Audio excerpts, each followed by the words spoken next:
Nobody ever believed he was real. Nobody ever knew him or saw anybody that ever worked directly for him. But to hear Kobayashi tell it, anybody could have worked for Soze. You never knew. That was his power. The greatest trick the devil ever pulled was convincing the world he didn't exist. And no one ever really believes. Do you believe in him, Verbal? Keaton always said, I don't believe in God, but I'm afraid of him. Well, I believe in God.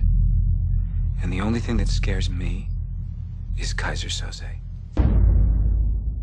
Oscar winner Kevin Spacey is apologizing to fellow actor Anthony Rapp over a new harassment claim. Rapp said Spacey made a sexual advance on him when he was 14 years old. Rapp appears on the CBS All Access series Star Trek Discovery. He said by sharing his story, he is, quote, standing on the shoulders of the many courageous women and men who have been speaking out to shine a light and hopefully make a difference. Netflix announcing the end of House of Cards, and Spacey also losing an award. Isn't that right? That's right, Robin. We all know Kevin Spacey has been one of the most praised actors in Hollywood, but this morning he is now facing a storm of criticism on social media and beyond. Good morning. Spacey tweeted he does not remember the alleged encounter, which Rapp detailed in an interview with BuzzFeed.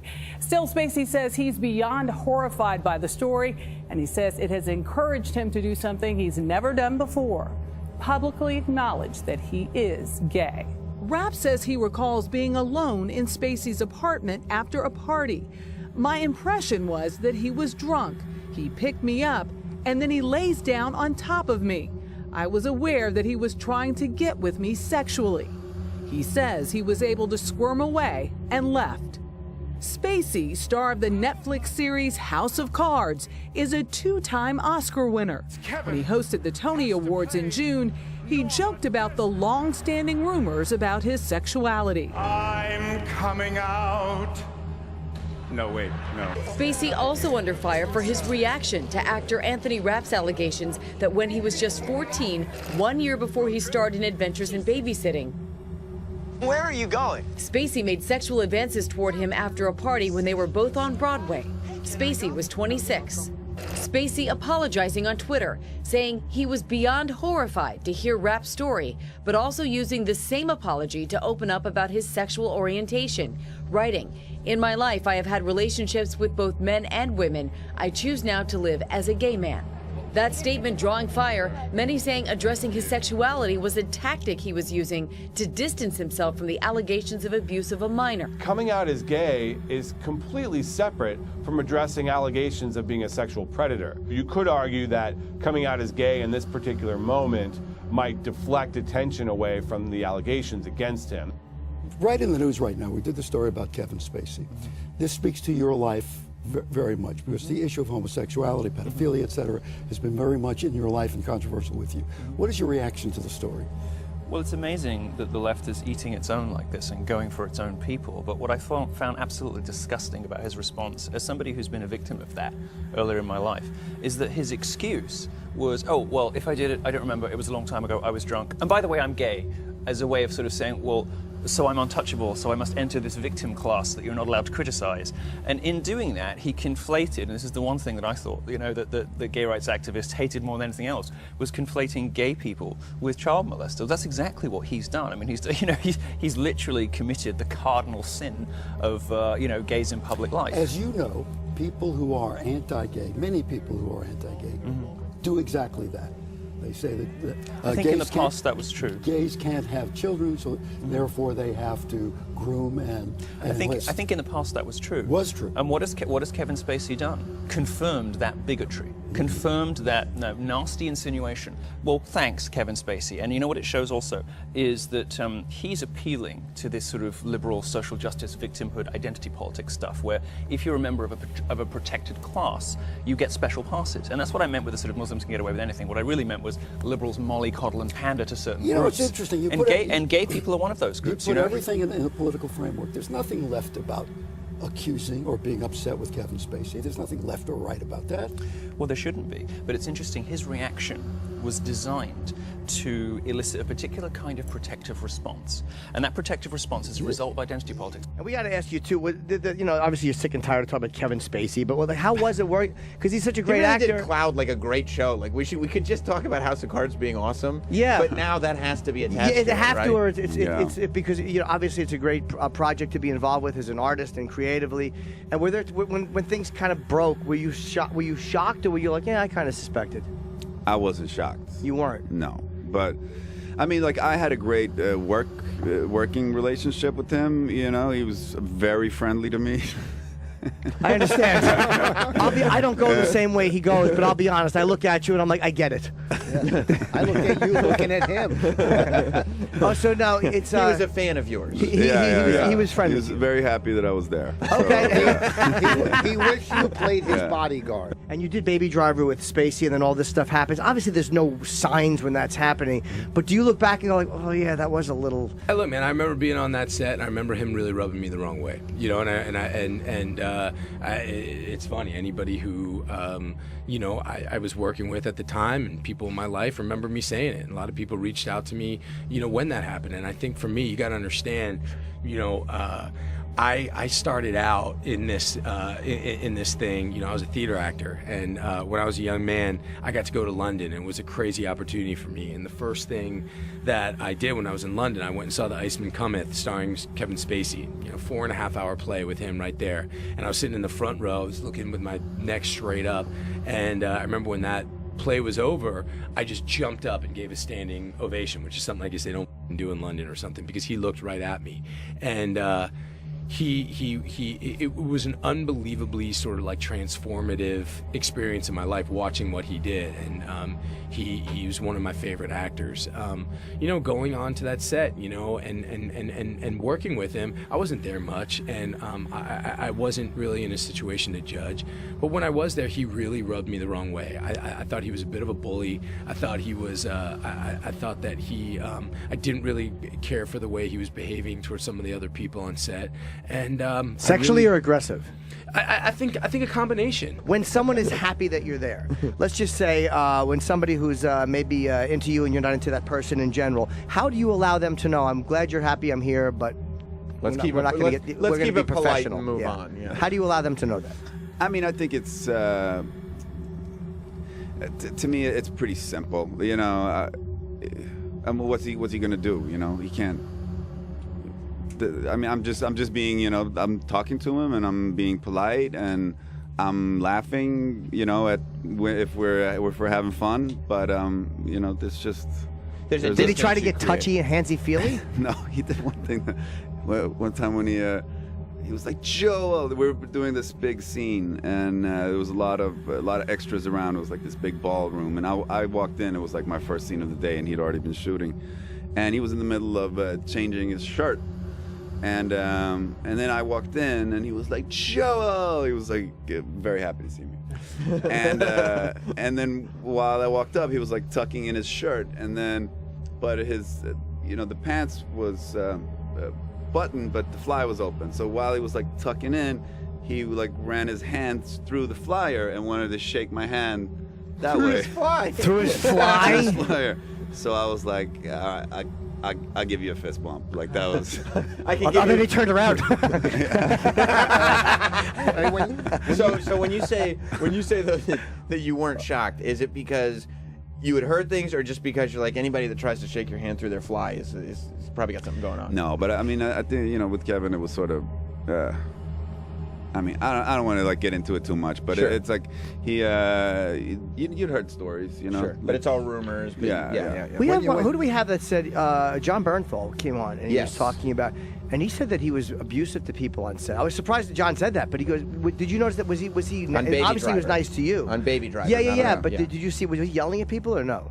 No. I mean, he was perfectly professional. Oh, okay. So you saw the better side.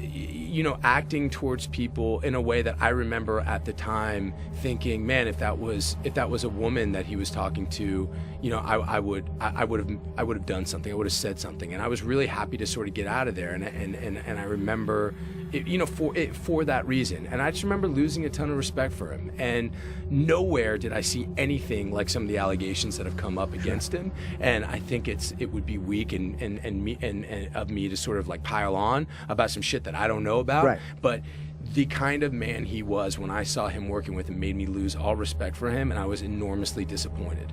It kind of is amazing, though, that like in the last year, all these big projects that you're doing end up somehow getting attached to these big other awful stories, news right? Stories, yeah.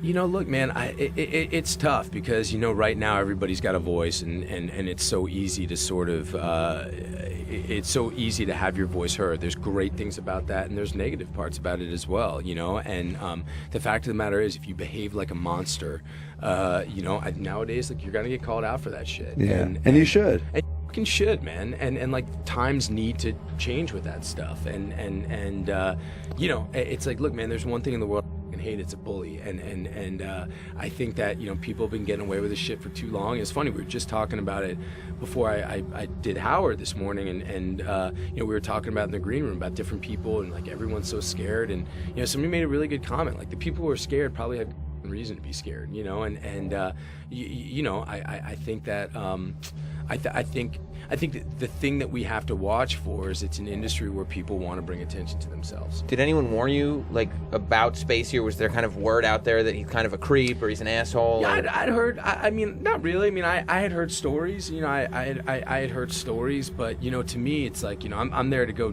do a job. You know what I mean? I'm there to go do a job, and like, you know, man, I'm not gonna. I walked onto that set, and I'm just like, I got immense respect for this guy. He's one of my favorite actors, you know. He's enormously talented, so that's what I walked in with. And, you know, it didn't take a long time for me. How long into it were you like, oh? No, it didn't take me long. What do you want me to talk about? Yeah. A fraud? No, it wasn't a fraud, but I'll be glad to talk to you if you'll shut up and let me talk.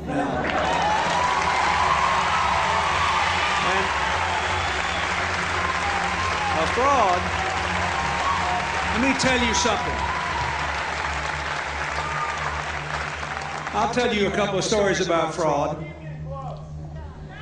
The Bohemian Club, as you say, the Bohemian Club? That's where all those rich Republicans go up and stand naked against redwood trees, right? I've never been to the Bohemian Club, but you ought to go. It'd be good for you. Get some fresh air.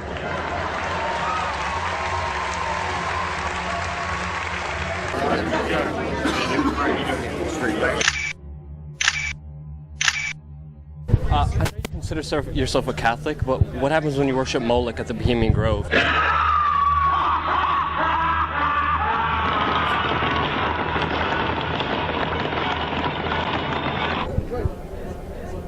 New York Post says that male prostitutes are shipped into the Bohemian Grove. Can you tell us what happens there? You actually believe all this junk? Bill Clinton said that Republicans run around naked in the woods there. As you say, the Bohemian Club? That's where all those rich Republicans go up and stand naked against redwood trees, right? I've never been to the Bohemian Club, but you ought to go. It'd be good for you. Get some fresh air. And you don't want to know what Richard Nixon said about the place. The Bohemian Grove that I attend, one time to time, the Easterners and the others have come there. But it is the most faggy goddamn thing you will ever imagine in San Francisco crowd, because it's just terrible. I mean, I never want to shake hands with anybody in San Francisco. That's the place you attended. It's a secret society. Can you tell us at least who invited you? You know, it's nice to know that there's some people who have fantasy lives that have nothing to touch with. Nice to have you here. Bye-bye. You can't answer the question? You can't? Can you answer the question? See you later. One last question. I read a Washington Times article many years ago where you had a comment about the organization, and then now it's been in the Wall Street Journal, it's been in a lot of different newspapers, and that's the Bohemian Grove. And back in, what was it, 1996, when you joined as a Clinton advisor, the Republicans were criticizing you, oh, what about Bohemian Grove? And then you countered them by saying, hey, I don't run around in the woods naked. What did that mean? Here is the before-mentioned Washington Times article where he said, I didn't run around naked like they do. I don't know what quote you're referring to. I'm not aware of any quote like that. Listen, I am happy member of the Bohemian Grove. I like the folks who come there, and it's really inappropriate for me to talk about the group beyond that. Thank you. Have you been there for the ceremony with the cremation of care? Frankly, I don't think that's something I need to talk to you about. Great owl of Bohemia, we thank thee for thy adjuration.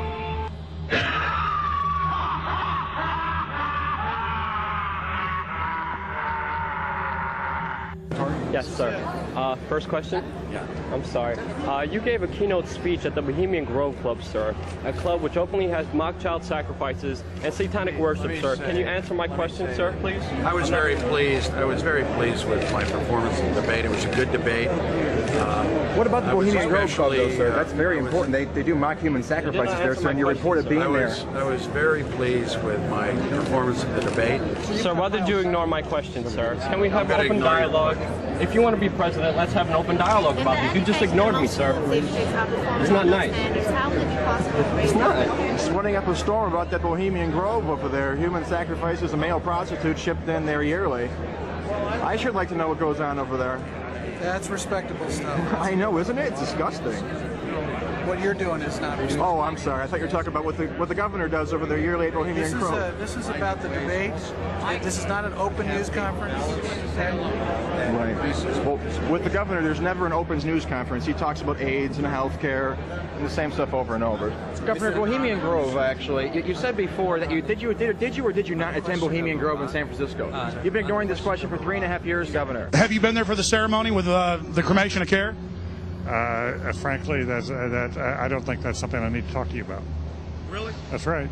Well, I'm Alex Jones, and I snuck in there in 2000. I'm the guy that blew it wide open and got the video. It's been on national TV. Well, I disrespect you for that. You do? I do. But there's a lot of big public officials going in there. Don't we deserve to know? I don't know anything about you, and I don't know anything about your film. But if you go in there with an understanding, you violated that understanding by releasing that film, and I don't respect you for that. Really? But we have public officials. I'm sorry. You took an understanding when you went in there that you would not do that film. And did you have an understanding when you went in there? No. Did you crash it? Yes. Yeah, and it has no trespassing signs there too, doesn't it? No, they put them up after. Oh, I'm sorry. I'm sorry, sir. I've been there before. I know what the circumstances are, and I'm sorry you violated the understandings. That was not a gentlemanly thing to do. But what about the ritual? Is the ritual gentlemanly?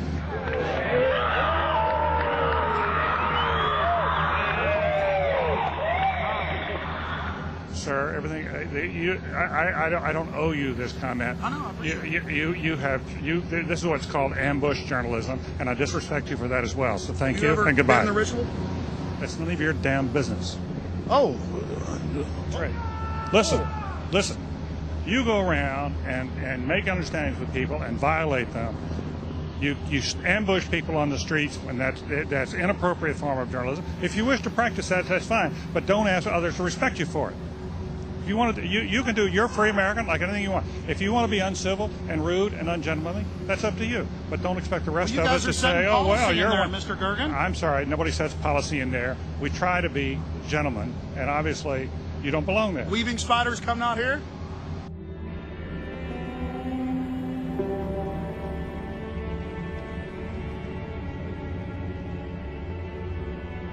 Crow of Elysium, we honor thee. We honor thee. We honor thee. We honor thee. No mortal flame can destroy common woe.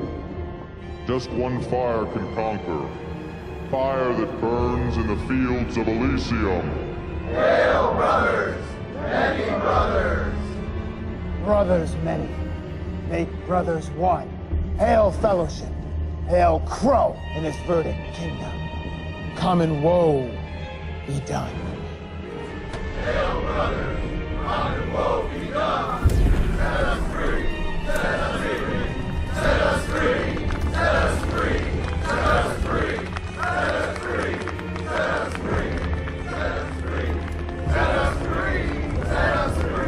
Set us free! Set us free! Set us free! Set us free! Yeah. Look around.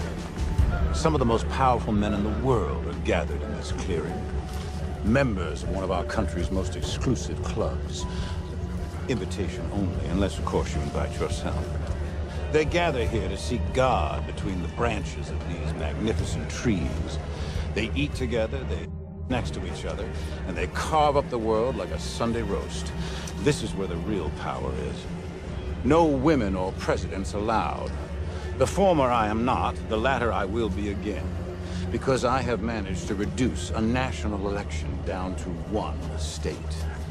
And while these men here can't swing the votes of an entire nation, one measly state, well, that they can do. And that's why I'm here.